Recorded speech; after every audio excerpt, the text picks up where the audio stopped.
Now, the whole matter has been set over for decision until 9 a.m.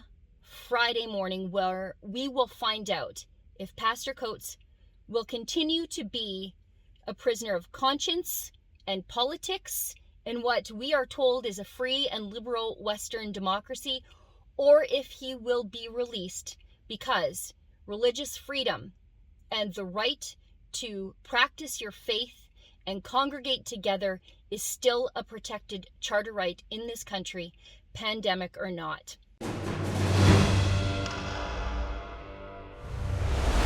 Sheila Gunn Reid for Rebel News, and I just got out of the virtual bail hearing for Pastor James Coates. Now, for those of you who have been following along at home and seeing some of our coverage, Pastor James Coates is the pastor at GraceLife Church west of Edmonton, and Pastor James Coates has been in provincial custody since February 16th. That's the day he turned himself in for the newfangled coronavirus crime of having church. You see, in Alberta, church services are limited to 15% of fire code capacity.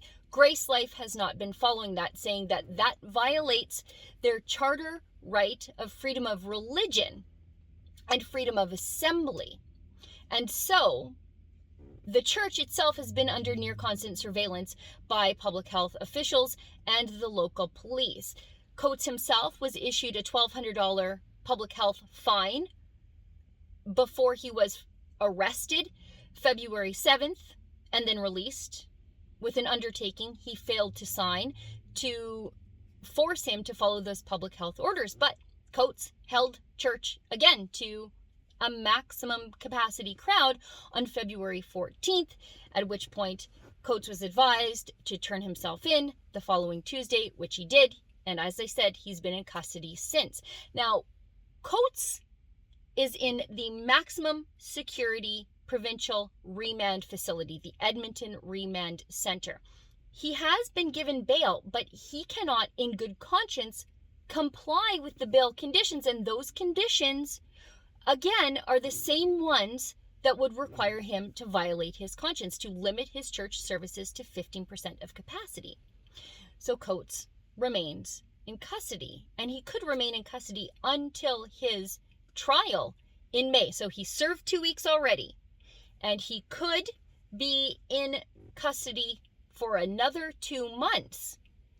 So today, Coates' lawyer, James Kitchen of the Justice Center for Constitutional Freedoms, was arguing that those bail conditions should be eliminated for Pastor Coates. And I'll give you a quick update of what went down in court today. So I should tell you that there's great public interest in this case. However, you wouldn't know it if you got all your news from the mainstream media. At one point, there were 400 members of the public on the WebEx call tuning in to the bail hearing. It's completely abnormal for what goes on at a routine bail hearing at the Edmonton Law Courts.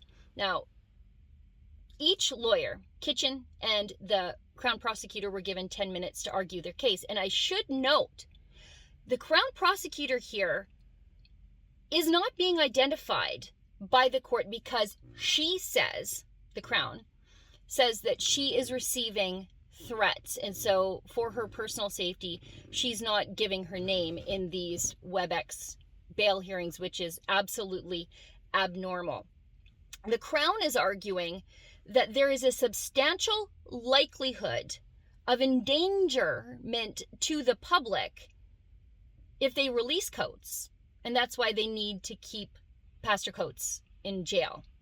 Now, Kitchen is arguing the flip side of this, and he's got some historical evidence to back up his claims. You see, Kitchen argues that since the church has been at capacity since at least July, so half a year, without becoming a super spreader event the way the Crown says that they are, that's proof enough that the church is not a danger to the public health.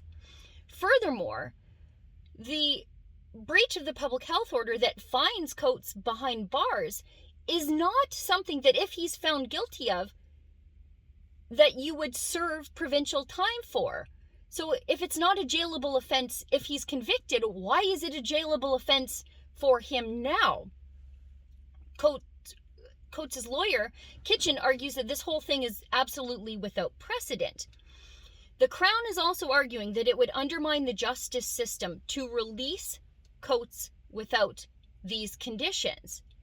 But Kitchen is arguing that the imprisonment of a Christian pastor on a matter of conscience is, for normal people, what would be drawing the justice system into disrepute. It's something that Kitchen called, and I quote, an embarrassment to the courts. Now, the whole matter has been set over for decision until 9 a.m. Friday morning, where we will find out if Pastor Coates will continue to be a prisoner of conscience and politics in what we are told is a free and liberal Western democracy, or if he will be released, because religious freedom and the right to practice your faith and congregate together is still a protected charter right in this country, pandemic or not. For Rebel News, here outside the Edmonton Law Courts, I'm Sheila Gunn Reid. If you'd like to send a message to the provincial government and to the unnamed Crown prosecutor in this case, that you believe in religious freedom, and it doesn't matter if there's a pandemic, you've still got charter rights, you can sign our petition at freepastorjames.com.